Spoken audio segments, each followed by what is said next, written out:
Hi guys, good evening. Kumusta kayo?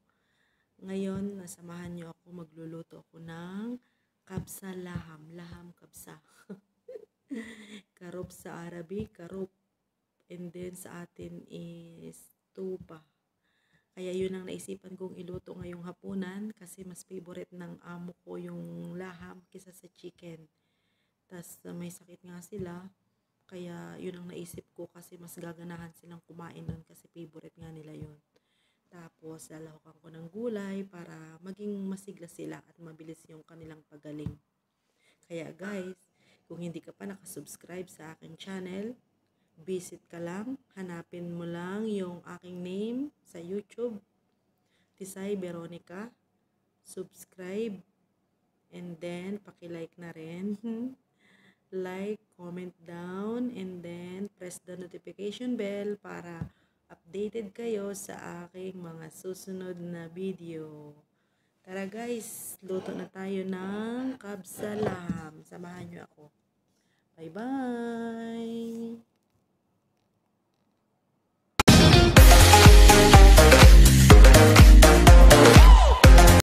Ito ang lulutuin kong hapunan. Karning tuka. Pagkahugas natin sa itong lahang, hinugasan ko natin sa malamig tubig. Tapos, babalian ko pa siya ng hot water para mas okay. Balian natin ng mainit na tubig. Yung iba nagpakulo, pinakuluan, pero ito yung technique ko lang. Pagkahugas ko, binabalian ko ng mainit na tubig. Kaya parang luto na siya. Nawala na yung kulay-kulay niya. Kasi nainitan na siya. Yan na. Pinaliguan ng mainit na tubig. Hi guys, ito ang gagamitin kong samya sa kabsalaham. Meron tayong kamatis, sibuyas, bawang, luya, this one, naubusan kami nung turmeric powder kaya ito na lang. Kung sa Pilipinas is luyang dilaw. Ito, luyang dilaw. Tapos siling buo yung malaki, tas siling haba. Tapos ito naman din, samya din. This one is lemon black. This one is mesmar. This one, nalimutan ko na. Mukhang sa Pilipinas yung parang laurel. Yun ba yun? And this one, cinnamon powder. Saka stick cinnamon. This one. And this one, Simsim Magic Sarap. Magi. This one, what this?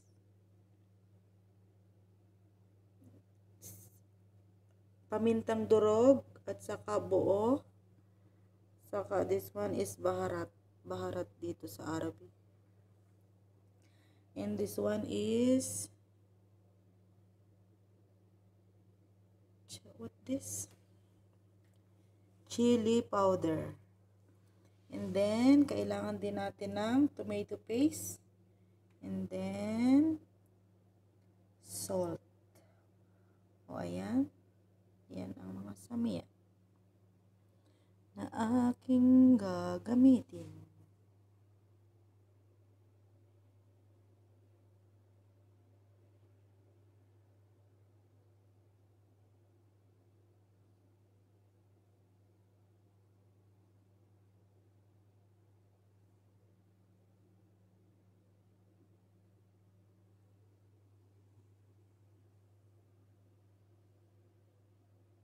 Yan, oras na ng paggigisa.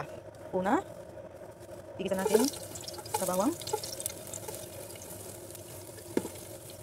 luya,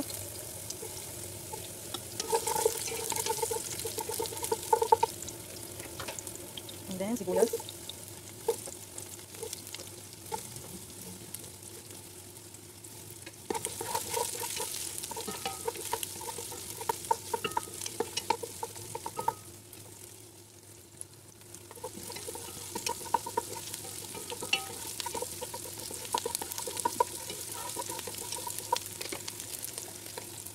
ilagay na natin ang lamang.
Haluin natin. Takpan ulit natin, 5 minutes more. Takpan ulit natin. Lagyan natin ng tomato paste. Mga half lang. Lagyan natin ng Maggi.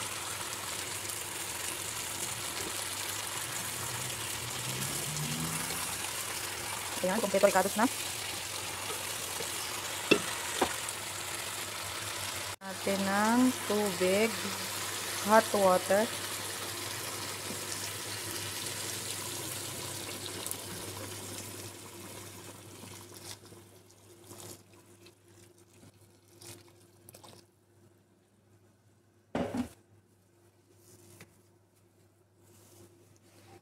Lalagyan ko na rin ng asin. Ayan. Tapos, bata pa naman yung laham, kaya okay na ang 1 oras or hanggang 1 oras at kalahati na palalambutin. Habang napapanood ako ng laham, mapapabot ako ng bigas. Tugasan natin mabuti. Ayan, kitang-kita yung mga pasok ko. Ayan, mga pasok ko yan. Nasa pasok ko. Ang hirap matanggal. Pag nagluluto ako ng mga cakes, oven, ayan, nakapasok.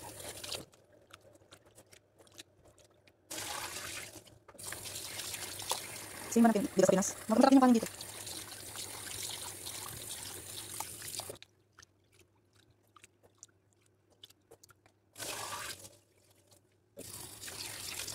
Mga 6 times natin hugasan, pati tubig para mas mabango yung kanin. Pero hindi naman, kasi nadurog naman. Slide lang yung pagkakot sa bigas, like this.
Okay lang na laham lang.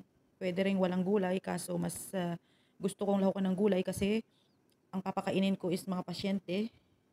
May sakit sila mama, kaya lalagyan ko ng gulay. Pwedeng iba ring gulay, pwedeng lagyan ng kalabasa na gulay, ganyan. Pero mostly ito yung kinakain ng amo ko na gulay. Kaya ito lang yung ilalaho ko na makakain niya. Para madaling lumakas yung katawan ng mag-iina. Kaya lalagyan ko ng gulay. 'Di ba? Gulay is pampahaba din ng buhay. Oh, talong na violet, tapos talong na green, tapos patatas, and then carrots. Yan lang kasi mostly kinakain ni amo ko. Ang tawag dito sa Arabic is badhinjan. This one, talong na green is, ang tawag dito is kusa, badhinjan. And then, patatas, tawag is batat. This one, carrots. Ano ang tawag sa carrots? Jasar, Arabic. Yan. Kapag medyo malambot na yung laham, ihuhulog ko na to. Ayan, mag-1 oras na yung karne, malambot na to, malapit nang matapos. Ihuhulog na natin ang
Binabad ko na bigas 1 oras. Tapos luto na yung laham. Kaya itong pinaglutuan, dito natin ihulog yung bigas. Dito natin.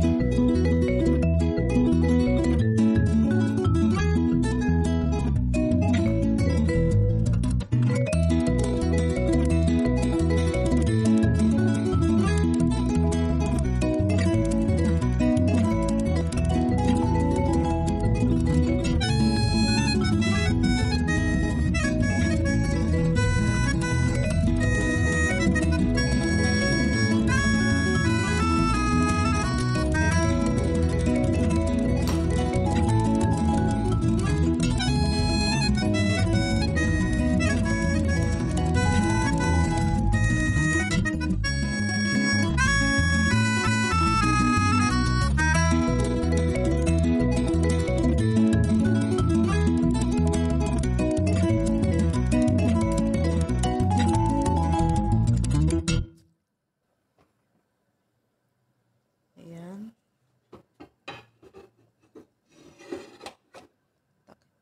Ay, iga na ang aking rice. Charan! Wow! Wow, naiga na. So yummy, kaso hindi ako kumakain na laham. Papainin lang natin ng konti. Wow! Mukhang ang sarap.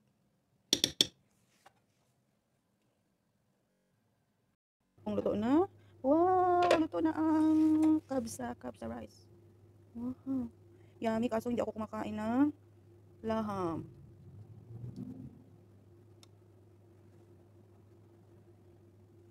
Ang bango.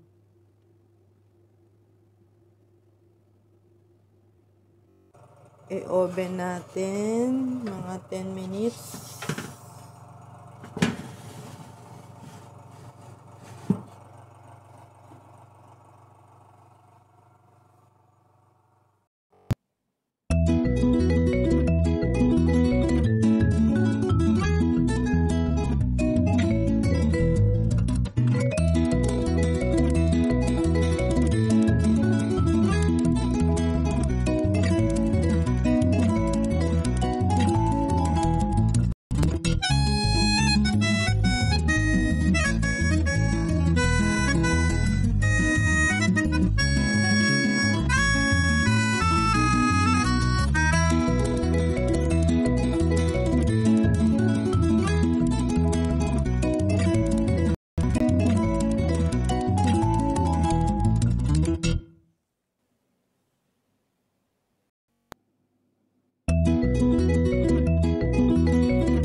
When you do all the things you do to me, you got me reckless, got me reckless.